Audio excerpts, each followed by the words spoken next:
오늘은 저의 미술 이야기를 꺼내보려고 해요. 제가 좋아했던 예술 작품들, 가장 기억에 남는 전시회, 가장 인상 깊었던 미술관, 그리고 가장 인상 깊은 삶을 살았던 예술가에 대해서 이야기해보려고 하는데요. 제가 현재 좋아하는 예술 작품이 아니라 과거에 좋아했던 예술 작품에 대해서 이야기하려고 하는 이유는 현재는 제가 딱히 좋아하는 예술가나 작품이 없기 때문인데요. 20대 초반에 저는 제가 좋아하는 것들에 대한 확신이 컸어요. 누군가 저에게 좋아하는 예술가는 누구야? 좋아하는 작품은 뭐야? 어떤 스타일의 그림 좋아해? 라고 묻는다면 망설임 없이 대답할 수 있었거든요. 그런데 누군가가 현재의 저한테 같은 질문을 한다면 망설임이 앞설 것 같아요. 그동안 제가 좋아하는 것들을 많이 잊고 있었고 또 나이를 먹어가면서 취향도 많이 바뀌고 있기 때문인 것 같은데요. 요즘은 마음의 여유가 어느 정도 생겼고 또 미술에 있어서 제가 좋아하는 것들을 다시 찾아나가려고 하는 시기예요. 그래서 이러한 과정의 하나로 지난 시간 동안 미술이란 영역 안에서 저에게 깊은 인상을 주었던 것들에 대해서 회상하고 정리해보면 좋을 것 같아서 이번 영상을 준비했어요. 미술사 하면 와인 한 잔이 어울릴 것 같지만 저는 맥주를 굉장히 좋아해서 제가 사랑하는 독일 맥주 마시면서 이야기를 한번 해볼게요.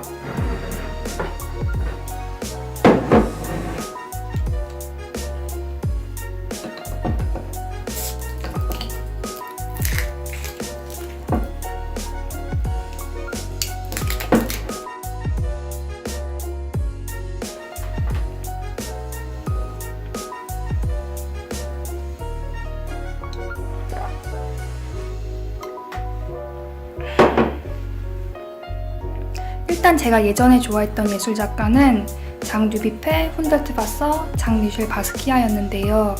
공통점이 다 어린아이가 그린 것처럼 휘갈긴 낙서 같은 그림이에요. 그리고 원색을 굉장히 많이 사용했고요. 저는 정교한 그림보다는 휘갈긴 그림을 좋아했어요. 예술가의 내부 세계를 자유롭게 분출하는 느낌이 와닿았던 것 같아요. 예전에는 그림을 그렸었는데 제 그림 스타일도 정교하고 예쁘기보다는 이렇게 휘각인 낙서가 굉장히 많았어요. 그리고 또 20대 초반에 저는 스트리트 아트에 대한 동경이 굉장히 컸거든요. 비보잉이랑 그래피티 같은 것들 있잖아요. 이 분야가 좀 자유로워 보여서 그것에 대한 동경이었던 것 같아요. 제가 처음 독일에 왔을 때 한국과 다르게 거리 곳곳에 그래피티가 되게 많은 거예요. 지하철이나 기차나 특히 기차 선로길에 그래피티가 정말 많았어요. 저는 그래피티를 볼 때마다 정말 가슴이 되게 콩닥콩닥 뛸 정도였거든요. 이게 너무 좋아서, 이런 분위기가 좋아서 그때는 그래피티를 비롯해서 거리 예술이라는 게 뭔가 자유의 상징으로 다가왔던 것 같아요. 이분의 전시회가 2006년에 서울 국립현대미술관 덕수궁미술관에서 열린 적이 있어요. 서울에 상경한 지 얼마 안 됐을 때라서 문화활동을 한답시고 미술관, 갤러리 등 이곳저곳을 굉장히 많이 찾아다니다가 우연히 알게 된 작가인데요. 이분이 처음에는 구상회화를 하다가 점점 화풍이 어린아이가 그린 것처럼 바뀌어요. 어릴 적부터 예술에 관심이 있었지만 실제로 이렇게 예술 세계에 뛰어든 건 41세가 돼서였고요. 그리고 이 그림이 제가 그때 보았던 전시회에서 제일 마음에 들었던 작품이에요. 지금 이렇게 도록의 사진으로 보면 작아 보이는데 실제로 보면 굉장히 큰 대형 작품이에요. 가로가 8m가 되고 세로가 거의 2.5m나 되는 아주 큰 회화 작품이에요. 훈델트바스는 오스트리아 작가인데요. 이분의 전시회나 작품을 실제로 본 적은 없어요. 이 도록은 저희 언니에게서 선물로 받은 건데요. 언니가 유럽 여행 중에 빈에서 사왔어요. 그래서 이 작가를 알게 됐는데 도록의 이 작품들을 보니까 완전히 제 스타일이었던 거죠. 그때 저희 언니에게 되게 놀랐던 게 역시 언니는 내 스타일을 정말 알아보네 싶어서 그 점이 참 놀랐어요. 이분이 그린 그림도 굉장히 아이가 그린 것 같죠. 또 이 훈들트 바서는 건축도 많이 하신 걸로 알고 있어요.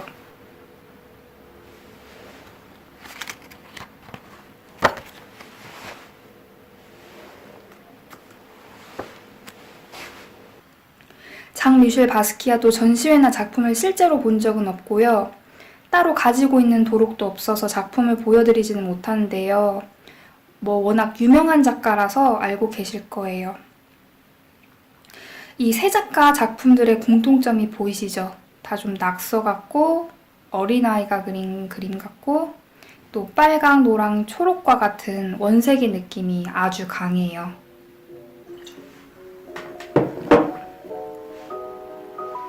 그리고 제가 얼마 전에 그동안 내가 살아오면서 봤던 전시회 중에 어떤 게 가장 마음에 들었지? 이렇게 생각해 보다가 떠오르는 전시회가 하나 있었어요. 제가 2010년에 스페인이랑 포르투갈 여행을 한 달 정도 했는데 바르셀로나에서 후앙미로 미술관에 갔다가 어떤 전시를 봤거든요. 제 기억으로는 1층에서 표를 구입하고 들어가서 왼편으로 가면 특별 전시라고 해야 되나? 이 후앙미로 작품의 상설 전시 말고 특별 전시가 하나 있더라고요. 작품은 한 10개 정도였고요.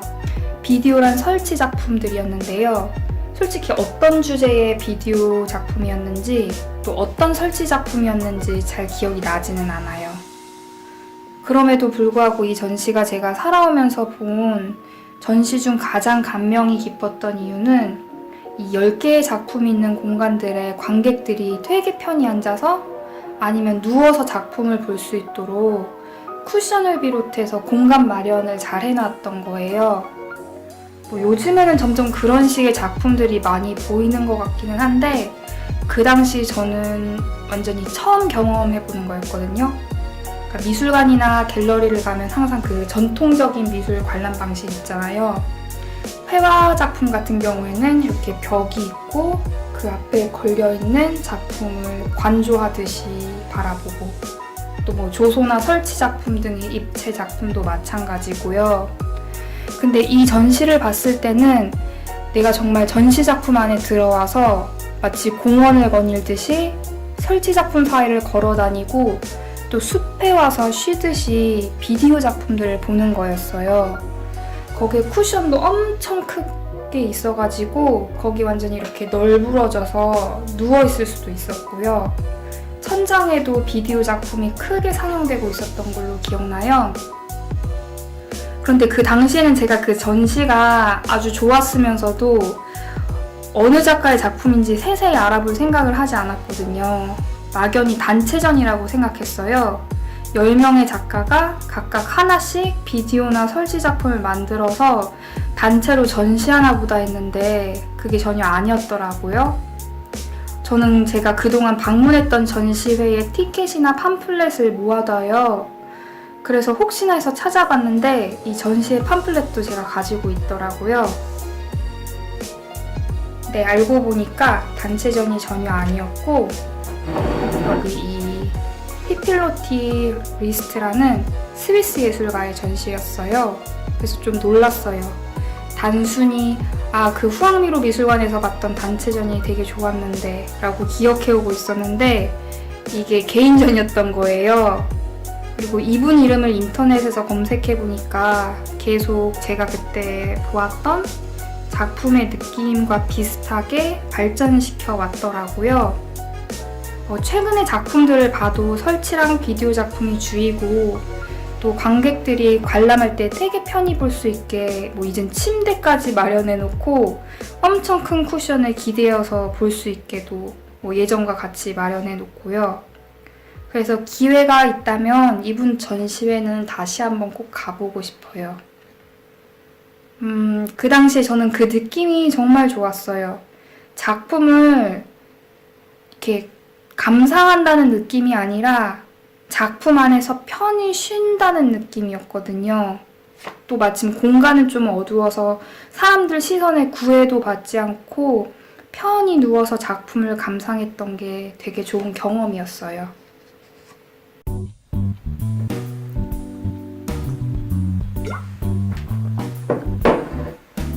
그리고 제가 가본 미술관 중에 가장 인상 깊었던 미술관은 네덜란드의 라익스미술관인데요.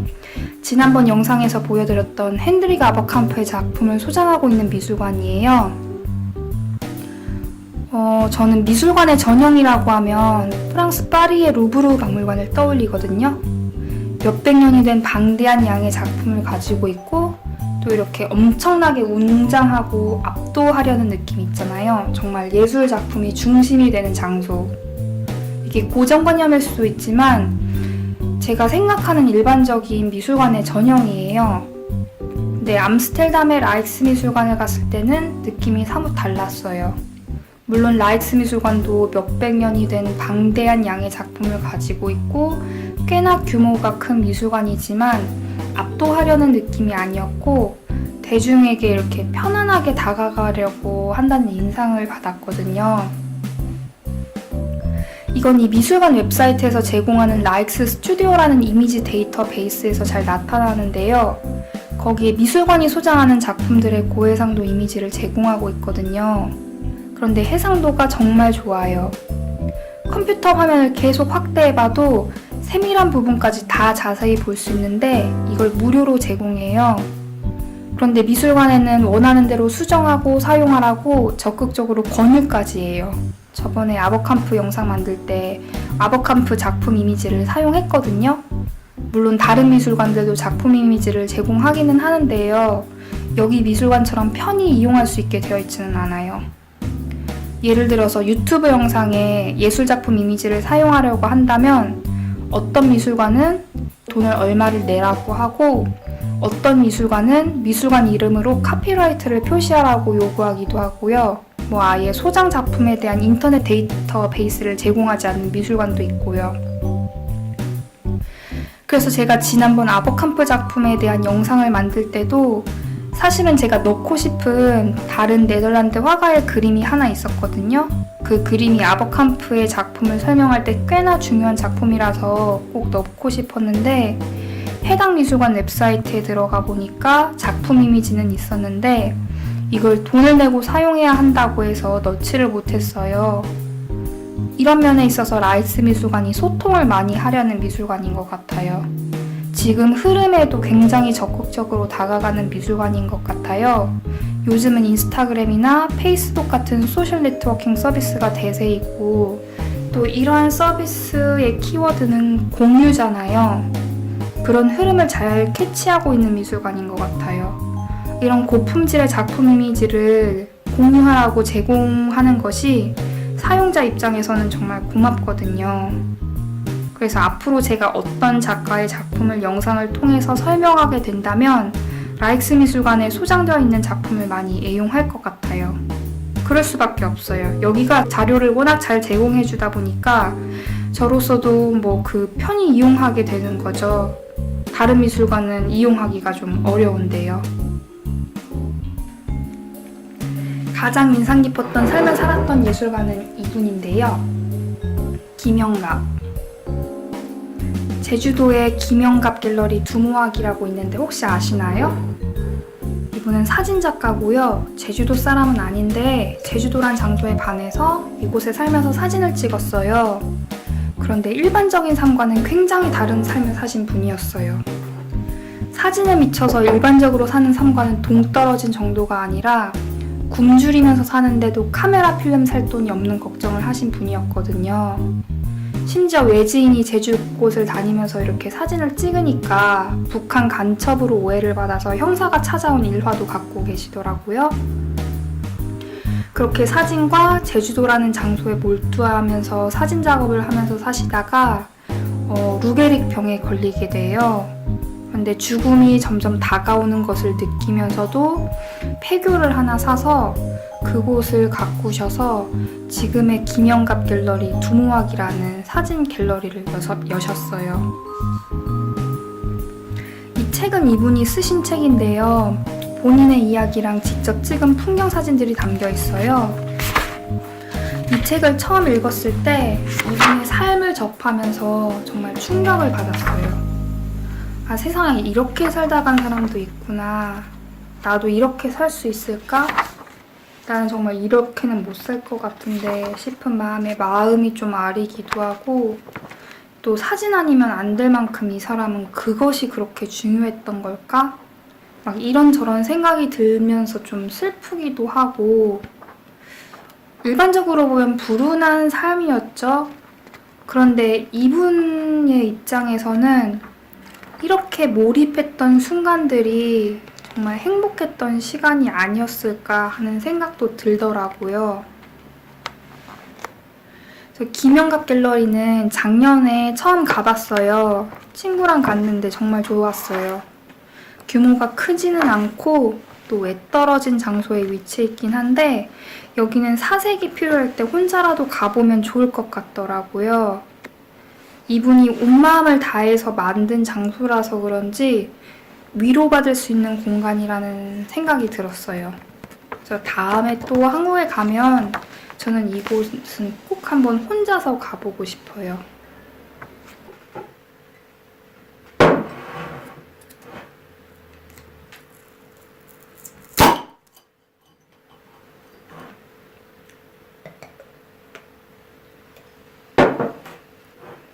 감상자 입장에서 제 마음에 스며들었던 작품, 전시, 미술관, 예술가에 대해서 이야기해보았는데요.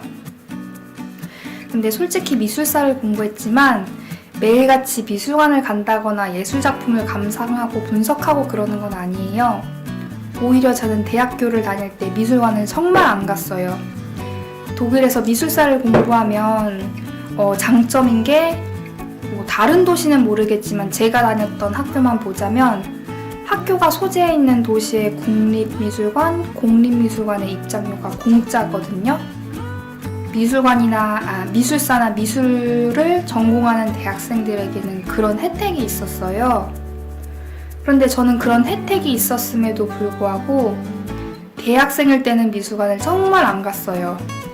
오히려 제가 처음 독일 왔을 때 그때는 한국과 굉장히 먼 유럽이라는 지역까지 온 게 처음이었고 또 모든 게 굉장히 새롭고 신기했기 때문에 매일같이 이곳저곳을 다녔고요.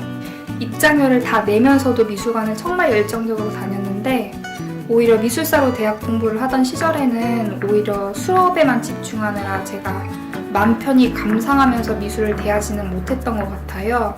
요즘에 나는 어떤 작품을 좋아하고 또 어떤 게 나의 마음에 스며드나 다시 찾아가려고 하고 있어요.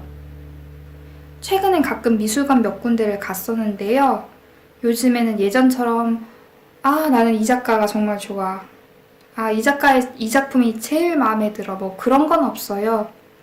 그래도 요즘에 봤던 것들 중에서 꽤나 인상 깊었던 회화 3점이 있었는데요. 보여드리자면 첫째로 베를린 알테나치오널 갈러리에 소장하고 있는 창문가의 바이올린 연주자라는 작품이에요. 사색적인 분위기고 또 이 작품 딱 봤을 때 장식이 별로 없는 밝은 공간에 걸고 싶다는 생각을 했고요. 그림이 마음에 들었던 이유가 이 액자랑 전시실 벽에 파스텔 톤의 하늘색 그리고 바닥에 짙은 고동색의 색감이 그림과 되게 잘 어울려서 그 전체적인 조화 때문에 이 그림이 더욱 마음에 들었던 것 같아요. 그리고 제가 독일에서 10년을 넘게 살았는데 저희 어머니께서 이번에야 처음으로 저를 방문하셔서 함께 갔던 미술관이거든요. 일단은 이 작품 자체가 제 마음에 들었고 또 이 작품을 제 머릿속에서 떠올리다 보면 이 미술관은 엄마랑 갔던 곳이지 이렇게 회상을 하게 되면서 더욱 마음에 와닿는 그림이에요. 그리고 또 다른 작품은 베를리니쉐 갈러리라는 미술관에 소장되어 있는 작품인데요. 기념화인데 이 작품이 너무나 마음에 들었다기보다는 사실적으로 정말 잘 그려서 그게 대단해서 기억에 남는 거고요. 또 다른 작품은 이것도 베를리니쉐 갈러리에 소장되어 있는데 주제면에서 특별할 건 없어요. 그런데 색감이 마음에 들었어요. 초록색이랑 노란색의 색감의 조화가 좋았어요.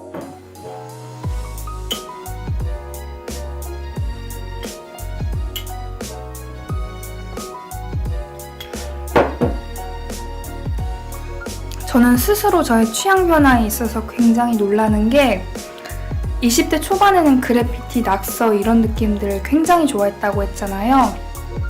그런데 요즘은 길 가다가 기차에 크게 그래피티 그려 넣어진 모습을 보면은 아, 진짜 미관을 해친다. 저거 지우시는 분들 힘들겠지? 아니면 저 스프레이는 해로운 물질 들어있겠지? 이런 생각이 먼저 떠오르는 거예요.